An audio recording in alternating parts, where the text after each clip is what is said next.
సోదరీ సోదరులారా, మనం ఈ రోజున తీతు పత్రిక మొదటి అధ్యాయం 5వ వచనం నుండి పాఠం ప్రారంభం చేసుకోబోతున్నాము. జాగ్రత్తగా వినండి. పౌలు రాస్తున్నాడు, తీతు, నేను నీకు ఆజ్ఞాపించిన ప్రకారము నీవు లోపముగా ఉన్న వాటిని దిద్ది ప్రతి పట్టణములోనూ పెద్దలను నియమించే నిమిత్తమే నేను క్రేతులో నిన్ను విడిచి వచ్చాను. చూచారా, తీతుకు గొప్ప బాధ్యతే అప్పగించబడింది. అతడు స్థానిక సంఘాలు స్థాపించాలి. ఆ సంఘ పరిచర్య చక్కగా జరిగే నిమిత్తం తీతు నాయకులను నియమించాలి. మధ్యధరా సముద్రంలో క్రీతు ద్వీపం చాలా పెద్దది. ఈ ద్వీప నివాసులు మూఢనమ్మకాల పుట్టలు. వారి పురాణగాథలు కోకొల్లలు. గ్రీకు ద్వీపాలన్నీ అలానే ఉంటాయి.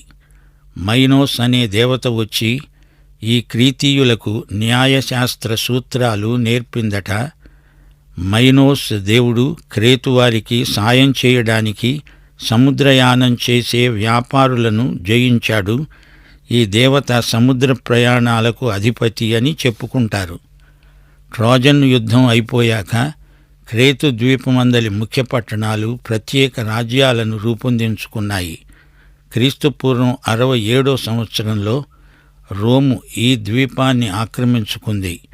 కునోసోస్, సైదోనియా, గోర్టూనా అనే పట్టణాలు పేరెన్నికగన్నవి. ఈ స్థలాలలో క్రైస్తవ సంఘాలు ఏర్పడ్డాయి. అపొస్తలుడైన పౌలు ఈ ప్రాంతంలో ఎంతో ఫలవంతమైన సేవ చేశాడు. గాని వివరాలేవో మనకు తెలియవు. రోముకు పౌలు వెళ్ళడానికి ముందు క్రేతు ద్వీపానికి వెళ్ళాడు. గాని ఈ యాత్రా వివరాలు మనకు దొరకవు. తీతు పత్రిక ఆధారంగా మనం గ్రహించవచ్చు, పౌలు తన ఆధ్యాత్మిక కుమారుడైన తీతును క్రేతులో ఉంచి తాను మరో చోటికి వెళ్ళాడు. తీతు ఆ ద్వీపంలో సంఘాలు స్థాపించాడు. అసలు సంగతి ఏమిటంటే, క్రేతు మంచి చోటు కాదు. అక్కడి ప్రజలు కూడా మంచి మనుషులు కారు అని అందరికీ తెలుసు. అక్కడి ప్రజలకు అబద్ధాలు అలవాటు, నిజం చెప్పరు. క్రేటిజైన్ అనే గ్రీకు మాట ఒక సామెత అయిపోయింది. క్రేటిజైన్ అంటే క్రేతీయుడి లాంటి అబద్ధికుడు అని అర్థం. క్రేతు ద్వీపంలో ఒక కవి చమత్కరిస్తూ రాశాడు, 100 పట్టణాల అందమైన ద్వీపం, ఇందులో అబద్ధాలే ముఖ్యమైన పాపం, విశాల రాజ్యం, అబద్ధాలకు అంకితమైన గొప్ప వ్యాజ్యం క్రేతు ద్వీపం. అయితే ఆ ప్రదేశంలో కొందరు యేసుక్రీస్తును విశ్వసించి ఎంతో మంచి మనుషులుగా మారారు. క్రేతు ద్వీపమందలి సంఘాలను గురించిన హెచ్చరికలు పౌలు కలం నుండి వెలువడడం గొప్ప విశేషం. పౌలు ఆజ్ఞాపించిన ప్రకారం తీతు అక్కడి లోపాలను సరిదిద్దాడు. ప్రతి పట్టణంలో పెద్దలను నియమించాడు. తీతు జాగ్రత్తగా వారి జీవితాలను పరిశీలించాడు. ఎవరిలో తలాంతులున్నాయో, ఎవరికి దేవుడు ఏ వరాలిచ్చాడో గుర్తించి వారిని ఆ సంఘాలలో పెద్దలనుగా చేశాడు. అధికారాల కోసం, బిరుదుల కోసం కాదుగాని పెద్దలు స్వచ్ఛంద సేవ చేశారు. వరాలు సద్వినియోగమై సంఘానికి క్షేమాభివృద్ధి కలిగింది. పౌలు తీతును నియమిస్తే తీతు సంఘ పెద్దలను నియమించాడు. సంఘ పెద్ద అంటే దానికి తగిన వరం ఉందని గ్రహించాలి. ఏ వరమూ లేని వ్యక్తిని కేవలం పదవి కోసం తెచ్చిపెట్టకూడదు. వరాలున్న వారికి పదవి లేదు, పదవి ఉన్నవారికి వరాలు లేవు. అలాంటి సంఘాలకు క్షేమాభివృద్ధి కలగదు. 6వ వచనం, ఎవడైనా నిందారహితుడు, ఏకపత్ని పురుషుడు, దుర్వ్యాపారము విషయము నేరము మోపబడని వాడై, అవిధేయులు కాక విశ్వాసులైన పిల్లలు గలవాడై ఉన్న ఎడల అట్టి వ్యక్తిని పెద్దగా నియమించవచ్చు. నిందలు అపనిందలై ఉండవచ్చు, కాని అవి నిజం కాదని నిరూపించుకోవాలి. సౌశీల్యము లేని వ్యక్తికి ఎన్ని వరాలున్నా అతని వల్ల సంఘానికి ఎంతో కీడు కలుగుతుంది. ఒకే భార్య గలవాడై ఉండాలి. అతని పిల్లలు విశ్వాసులై ఉండాలి. తన స్వంత పిల్లలను ప్రభువు వద్దకు నడిపించలేని వ్యక్తి సంఘ పెద్దగా ఉండతగడు. తల్లిదండ్రులు మంచి విశ్వాసులైనా పలుచోట్ల వారి పిల్లలు తల్లిదండ్రుల మాట వినక దేవునికి దూరమైపోయారు. దానికి తల్లిదండ్రులను నిందించి లాభం లేదు, గాని వారిని సంఘ పెద్దలను చెయ్యకూడదు. సంఘ పెద్ద ఇంటిలో అతని పిల్లలు అవిశ్వాసులైతే అట్టి వ్యక్తికి సంఘ వ్యవహారాలలో తీర్పు చెప్పే అధికారం ఉండదు. అతని తీర్పును ఖాతరు చెయ్యరు. ముందు నీ సంగతి చూసుకో, తరువాత మాకు చెప్పు అంటారు. దుర్వ్యాపారం, దౌర్జన్యం, తిరుగుబాటు ఉద్యమాలకు చెందినవారై ఉండకూడదు. ప్రభువు మహిమార్థమై జీవించేవారై, వాక్యాన్ని నమ్మకంగా ప్రకటించేవారై ఉండాలి. 7వ వచనం, అధ్యక్షుడు దేవుని గృహ నిర్వాహకుని వలె నిందారహితుడై ఉండాలి. స్వేచ్ఛాపరుడు, ముక్కోపి, మద్యపాని, కొట్టేవాడు, దుర్లాభము అపేక్షించేవాడై ఉండకూడదు. మొండి మనిషి అయి ఉండకూడదు. అతడు దేవుని గృహ నిర్వాహకుడై ఉండాలి. ప్రజలకు మంచి నాయకుడై, విశ్వసనీయుడై ఉండాలి. దేవుని చిత్తమేదో పరీక్షించి తెలుసుకుని ఆ ప్రకారం చేసేవాడై ఉండాలి. ముక్కోపి అయిన వ్యక్తిని సంఘ పెద్దగా నియమించకూడదు. అన్యాయంగా డబ్బు సంపాదించే బుద్ధి ఉండకూడదు. జగడాలమారి అయి ఉండకూడదు. అతిథి ప్రియుడై, సజ్జన ప్రియుడు, స్వస్థబుద్ధి గలవాడై, నీతిమంతుడు, పవిత్రుడు, ఆశానిగ్రహము గలవాడు అయి ఉండాలి. తాను హితబోధ విషయమై జనులను హెచ్చరించటానికి శక్తిగలవాడగునట్లు ఉపదేశాన్ని అనుసరించి నమ్మదగిన బోధను గట్టిగా చేపట్టినవాడై ఉండాలి. ఇక్కడ అధ్యక్షుడు అంటే సంఘ పెద్ద అని భావం. సంఘ పెద్ద అంటే ప్రెస్బిటియర్, అధ్యక్షుడు అంటే ఎపిస్కోపోస్. అధ్యక్షుడి పని పర్యవేక్షణ. సంఘ పెద్దలందరూ అధ్యక్షుని పని చెయ్యాలని గ్రహించాలి. ఈ సంఘ పెద్దలందరూ కలిసి అధ్యక్షుని పని చేసిన వారవుతారు. ఎదురాడే వారి మాటలను అధికారపూర్వకంగా ఖండించేవాడై ఉండాలి. సమయస్ఫూర్తి గలవాడై ఉండాలి. వాక్యాన్ని అనుసరించి ఉపదేశించేవాడై, నమ్మదగిన బోధను గట్టిగా చేపట్టి ఇతరులు దాన్ని నమ్మేటట్లు ఒప్పించేవాడై ఉండాలి. వాక్యానుసారంగా ప్రత్యర్థులను నొప్పించాలి, ఒప్పించాలి. వారిని తప్పుడు బోధల నుండి తప్పించాలి. అట్టివాడే మంచి సంఘ పెద్ద. సోదరీ సోదరులారా, తీతు పత్రిక అంతా సంఘ క్రమాన్ని గురించి రాసిందే. ఈ ఉత్తరంలో పౌలుకు దేవుడిచ్చిన సంఘ దర్శనం గమనించదగింది. స్థానిక సంఘంలో ఎట్టి క్రమం పాటించాలో, నాయకులు ఎలాంటి వారై ఉండాలో చూపబడింది. 1 తిమోతి పత్రికలో వాక్యమును గురించిన బాధ్యతలు, తీతు పత్రికలో సంఘ క్రమం, పరిపాలనా విధానం ప్రతిపాదించబడ్డాయి. 1వ అధ్యాయంలో తీతుకు పౌలు చేసిన హెచ్చరికలున్నాయి. వాక్యానుసారమైన సంఘమే ఆధ్యాత్మిక సంఘం. ఆత్మ సంబంధమైన అధికారం వాక్యానుసారమైనదై ఉండాలి. సంఘ పెద్దల నియామకంలో ఎంతో జాగ్రత్తగా ఉండాలి. విశ్వాసుల వ్యక్తిగత విశ్వాసానికి దోహదపడే నాయకత్వం ఉండాలి. అందరూ సత్యజ్ఞానంలో పరిపక్వతను సాధించాలి. భక్తిభావం విశ్వాసుల్లో పెంపారాలి. నిత్య జీవ నిశ్చయత గలవారై క్రేతీయులు యేసుక్రీస్తునందు వర్ధిల్లాలి. క్రీస్తునందు విమోచనాత్మక జీవం సంఘానికి వారసత్వంగా లభించింది. ఇదెంత గొప్ప భాగ్యం! దేవునికి స్తోత్రం. సంఘములోని విశ్వాసులందరి విశ్వాసం ఒకటే, ప్రభువు ఒక్కడే, విశ్వాసం ఒక్కటే, బాప్తిస్మం ఒక్కటే, అందరికీ తండ్రి అయిన దేవుడూ ఒక్కడే, శరీరం ఒక్కటే, ఆత్మ ఒక్కడే.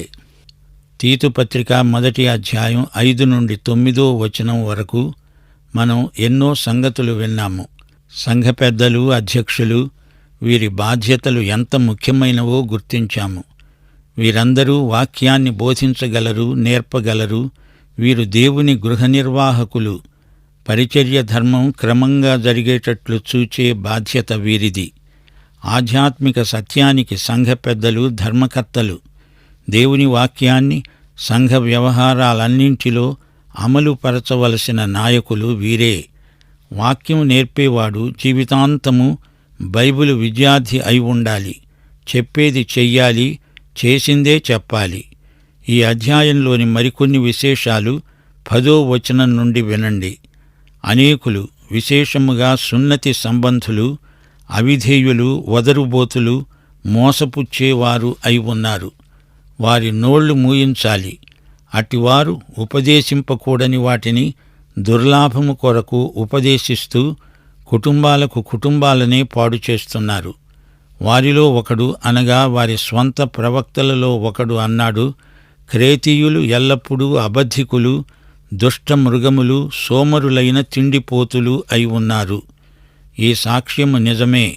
ఈ హేతువు చేత వారు యూదుల కల్పనా కథలను, సత్యము నుండి తొలగిపోవునట్టి మనుష్యుల కట్టడలను లక్ష్యపెట్టక విశ్వాస విషయమున స్వస్థులగు నిమిత్తము వారిని కఠినంగా గద్దించు. పవిత్రులకు అన్నీ పవిత్రములే గాని అపవిత్రులకు, అవిశ్వాసులకు ఏదీ పవిత్రమైనది కాదు. వారి మనస్సు, వారి మనస్సాక్షి అపవిత్రపరచబడి ఉన్నాయి. దేవుణ్ణి ఎరుగుదుమని వారు చెప్పుకుంటారు గాని అసహ్యులు, అవిధేయులు, ప్రతి సత్కార్యము విషయము భ్రష్టులై ఉండి తమ క్రియల వలన ఆయనను ఎరుగము అన్నట్లే ఉన్నారు. శ్రోతలు, క్రీతు ద్వీపవాసుల తరహా ఎలాంటిదో చూడండి. లోకంలో మనుషులంతా పాపులే గనుక పాపాన్ని బట్టి అందరూ సోదరీ సోదరులై ఉన్నారు. దేవుని బిడ్డలు కాని వారంతా పాపలోకంలో పాపమందు సోదరీ సోదరులే. క్రీస్తునందు విశ్వాసముంచి దేవుని బిడ్డలైన వారంతా దేవుని కుటుంబంలో సోదరీ సోదరులై ఉన్నారు. అయితే స్వతహాగా అందరికీ పాపం పిత్రార్జితంగా లభించింది. ఆదామునందు అందరూ మృతులే. అయితే ఈ క్రీతు ద్వీప నివాసులు పాపంలో మరీ బరితెగి బజారున పడ్డారు. వదరుబోతులు, వాగుబోతులు, నోటికి శుద్ధం బద్ధం ఉండదు. ఊకదంపుడుగా తెగవాగుతుంటారు. ఏం మాట్లాడుతున్నారో ఆలోచించరు. నోటికి వచ్చిందల్లా అనేస్తారు. మాటలకు అర్థమూ పర్థమూ ఉండదు. వారు సున్నతి సంబంధులైన మోసగాండ్రు. కృపకు వ్యతిరేకంగా బోధించే ఆచారవాదులు, అవకాశవాదులు. కుటుంబాలనే కూలగొడుతున్నారు. కొంపలు ముంచుతున్నారు. గోధుమల మధ్య గురుగులు విత్తేవాడు సైతాను. క్రేతీయులు దుష్టమృగముల్లాంటివారు, మోటు మనుషులు, క్రూరులు. దయాదాక్షిణ్యాలు వారికుండవు. వారు సోమరులు, తిండిపోతులు. బాగా తింటారు కాని పని చెయ్యరు. క్రీస్తు పూర్వం 659 సంవత్సరంలో ఎపిమెనైడస్ అనే వ్యక్తి పుట్టాడు. అతడు గొప్ప కవి అని పేరుగాంచాడు. ఈ కవి రాస్తూ అన్నాడు, క్రేతీయులు అబద్ధికులు అంటే అక్కడి మనుషులందరూ అబద్ధాలు చెబుతారని కాదు. కొందరు చేసిన దాన్ని బట్టి అందరికీ చెడ్డపేరు వస్తుంది. అలాగే సమరయ్యలో సుకారు అనే ఊరుంది. సుకారు అంటే అబద్ధాల ఊరు. అయితే సమరయ్య స్త్రీ మాత్రం నిజం చెప్పింది. ప్రభు అన్నాడు, అమ్మా, నీవు నిజమే చెప్పావు. నీకు 5 పెనిమిట్లు ఉన్నారు. అయితే ఇప్పుడు నీకున్నవాడు నీ పెనిమిటి కాడు. క్రేతు సంగతి కూడా ఇంతే. అబద్ధికుల ద్వీపం క్రేతు. అయితే అదే చోట దేవుని కృప గొప్ప పని చేసింది. కొందరు ప్రభువును స్వకీయ రక్షకునిగా అంగీకరించి మంచి విశ్వాసులయ్యారు. వారి జీవితాలలో గొప్ప మార్పు వచ్చింది. ఇప్పుడు వారు కష్టించి పనిచేస్తారు, సోమరులు కారు. వారిలో నైతిక శీలం ఏర్పడింది. యూదుల కల్పనా కథలను వారు లక్ష్యపెట్టేవారు. మనుష్యుల కట్టడలను బట్టి సత్యము నుండి తొలగిపోయిన వీరు ఎంతో మారిపోయారు. విశ్వాస విషయములో వారికి ఆరోగ్యవంతమైన ఎదుగుదల మొదలైంది. అయితే తీతు వారికి ఈ విధానం నేర్పటం మొదట్లో చాలా కష్టమైపోయింది. తాను వారినెంతో కఠినంగా గద్దించాడు, శాసించాడు, మందలించాడు. తన ఆధ్యాత్మిక తండ్రి అయిన పౌలు మాట నిలువబెట్టాడు, మాట దక్కించాడు. వారు మొదట యూదుల కల్పనా కథలు వినేవారు. మోషే ధర్మశాస్త్రానికి చిలవలు పలవలు చేర్చారు. టాల్మడ్ అనే రచనను ధర్మశాస్త్రానికి చేర్చారు. ఇంకా ఏవేవో రచనలున్నాయి. అవి అభూత కల్పనలు. కాని ఇప్పుడు దేవుని వాక్యానుసారమైన పౌలు ప్రబోధాలను అనుసరించిన వారై ఎంతో మేలు పొందారు. మనుష్యుల కట్టడలు, పారంపర్యాచారాలకు అంత ప్రాముఖ్యమివ్వకూడదు. మీరు పారంపర్యమైన కట్టడలకు ప్రాముఖ్యమిస్తూ దేవుని వాక్యాన్ని నిరర్ధకం చేస్తారు అని ప్రభువు పరిసయ్యులను గద్దించాడు. దేవుడు ఇశ్రాయేలు జాతికి దశాజ్ఞలిచ్చాడు. అయితే దశాజ్ఞలలోని నైతిక సూత్రాలు సార్వత్రికమైనవి. హత్యలు చేయకూడదు అంటే అన్ని దేశాలకు, జాతులకు అది వర్తించే ఆజ్ఞ. క్రైస్తవులకు, తదితరులకు అందరికీ అది వర్తిస్తుంది. అయితే దేవుని కృపచేత రక్షించబడిన ప్రజలకు దశాజ్ఞల కంటే ఉన్నతమైన ప్రమాణమున్నది. పవిత్రులకు అన్నీ పవిత్రములే అంటే అర్థమేమిటి? మేము పవిత్రులమని చెప్పి ఏది పడితే అది చెయ్యవచ్చా? రక్షించబడ్డాము అని చెప్పి ఇష్టమొచ్చినట్లు బ్రతకకూడదు. రక్షించబడ్డాము గనుక పాపం చేసినా పర్వాలేదులే అనుకుంటే అది గొప్ప తప్పు. పవిత్రులకు అన్నీ పవిత్రములే అంటే పవిత్రులు అన్నీ పవిత్ర కార్యాలే చేస్తారని అర్థం. ధర్మశాస్త్రాన్ని అనుసరించి, అందలి అక్షరాన్ని అనుసరించి బ్రతకాల్సిన నిర్బంధం రక్షించబడిన బిడ్డలకు లేదు. ఏది తినాలి, ఏది తినకూడదు అనే విషయంలో నిర్బంధం అసలే లేదు. నీవు మాంసాహారివా, శాకాహారివా అనే నియమం లేదు. నీవు పవిత్రుడవు గనుక నీవేమి తిన్నా అది నీ పవిత్రతకు అభ్యంతరం కాదు. తింటావు, అవసరమైతే మానేస్తావు. పవిత్రులకు అన్నీ పవిత్రములే. నీవు అవిశ్వాసివైతే నీ ప్రత్యేక భోజనం నిన్నేమీ రక్షించదు. భోజనం దేవుడా? కాదే. తిను, మాను, అది నీ స్వవిషయం. భోజనం నిన్ను పరిశుద్ధుణ్ణి చెయ్యజాలదు. అవిశ్వాసుల మనస్సు, మనస్సాక్షి అపవిత్రమైనవి. అవి క్రీస్తు రక్తంతో శుద్ధి అవ్వాల్సిందే గాని భోజనం ద్వారా పవిత్రం కానేరవు. ఇది వాక్య సత్యం, సత్యవాక్యం. మత్తయి సువార్త 15వ అధ్యాయం 18 నుండి 20వ వచనం వరకు, నోటి నుండి బయటికి వచ్చునవి హృదయములో నుండి వస్తాయి, ఇవే మనుష్యుణ్ణి అపవిత్రపరుస్తాయని మీరు గ్రహించరా? దురాలోచనలు, నరహత్యలు, వ్యభిచారములు, వేశ్యాగమనములు, దొంగతనాలు, అబద్ధ సాక్ష్యాలు, దేవదూషణలు హృదయములో నుండే వస్తాయి. ఇవే మనుష్యుణ్ణి అపవిత్రపరుస్తాయి గాని చేతులు కడుక్కొనకుండా భోజనం చెయ్యడం మనిషిని అపవిత్రపరచదు. ఈ అధ్యాయం చివర ఒక గొప్ప సత్యాన్ని పౌలు పునరుద్ఘాటిస్తున్నాడు. దేవుణ్ణి ఎరుగుదుమని చెప్పుకుంటారు గాని తమ క్రియల వలన ఆయనను ఎరుగము అన్నట్లే ఉన్నారు. పైకి భక్తి గలవారి వలె ఉండి దాని శక్తిని ఆశ్రయించని వారు. తమ జీవితానికి పెద్ద నోరుంది, దేవుణ్ణి ఎరుగుదును అని నీ నోరు అంటోంది గాని నీ బ్రతుకు తీరు నీవు ఆయనను ఎరుగవు అంటోంది. నోరు మాట్లాడితే నొసలు వెక్కిరిస్తోంది. నీ పేరు, నీ తీరు ఒకటై ఉండాలి. నీ చేతిలో పెద్ద బైబిలు ఉంది, కాని ఆ బైబిలులో ఎంత భాగం నీ హృదయంలో ఉంది? వారి బతుకులు చూడబోతే వారు అసహ్యులు, అవిధేయులు, ప్రతి సత్కార్యము విషయమై భ్రష్టులు. మతాచారాలు మనిషి బ్రతుకును మార్చలేవు. మానవ హృదయాన్ని మార్చగలిగే శక్తి దేవుని వాక్యంలో మాత్రమే ఉన్నది. శ్రోతలు, తీతు పత్రిక చిన్నది, విలువలో పెద్దది అన్నాము గదా. ఇది నిజం. యేసుక్రీస్తు సంఘంలో యోగ్య ప్రవర్తన, సేవ ఈ పత్రికలోని ముఖ్యాంశాలు. తీతు సేవ చేస్తున్న స్థలం ఒక ద్వీపం. అది మధ్యధరా సముద్రంలోని క్రేతు లంక. తీతు సంఘాలు స్థాపించాడు. అతని విశ్వాసాన్ని బలపరచడానికి పౌలు రాసిన ఈ లేఖ మన విశ్వాసాన్ని కూడా ఎంతో బలపరుస్తుంది. సంఘ పెద్దలు, పై విచారణ చేసేవారు, సంఘ నాయకులు ఎలా ఉండాలి? వారి అర్హతలేవి? ఈ వివరాలు 1 తిమోతి పత్రిక 3వ అధ్యాయం 2 నుండి 7వ వచనం వరకు ఒకసారి పౌలు చెప్పాడు. ఇప్పుడు తీతుకు కూడా చెప్తున్నాడు. ఈ 2 వాక్యభావాలు కలిపి పరిశీలిస్తే అంశం పూర్తిగా మనకు బోధపడుతుంది. సంఘ పెద్ద కుటుంబం, అతని సంతానం ఎలా ఉండాలి? సంఘ పెద్ద సంతానం విధేయులే కాదు, విశ్వాసులై ఉండాలి. అక్రమ లాభమే దుర్లాభం. ఇటివారికి నాయకత్వం దుర్లభం. మత్తయి సువార్త 12వ అధ్యాయం 35వ వచనం, సజ్జనుడు తన మంచి ధననిధిలో నుండి సద్విషయాలే తెస్తాడు, దుర్జనుడు తన చెడ్డ ధననిధిలో నుండి దుర్విషయాలను తెస్తాడు. సంఘ పెద్ద సజ్జనుడై ఉండాలి. అతడు మనసును అదుపులో ఉంచుకుంటాడు. సంఘ నాయకుడు ఎప్పుడూ తన కోరికలకు, ఒత్తిడులకు బలి అయిపోకూడదు. నీతి నిజాయితీలు లేనివాడు, అన్యాయస్థుడు అయిన నాయకుడు సంఘానికి శాపమే కాని ఆశీర్వాదం కాడు. పవిత్రుడైన నాయకుడే సంఘాన్ని సక్రమంగా పవిత్ర మార్గంలో నడపగలడు. ముగింపులో మా శ్రోతలను హెచ్చరించగోరుతాము. మతస్థులు ఆచారాల్లో చాలా జాగ్రత్తగా ఉంటారు.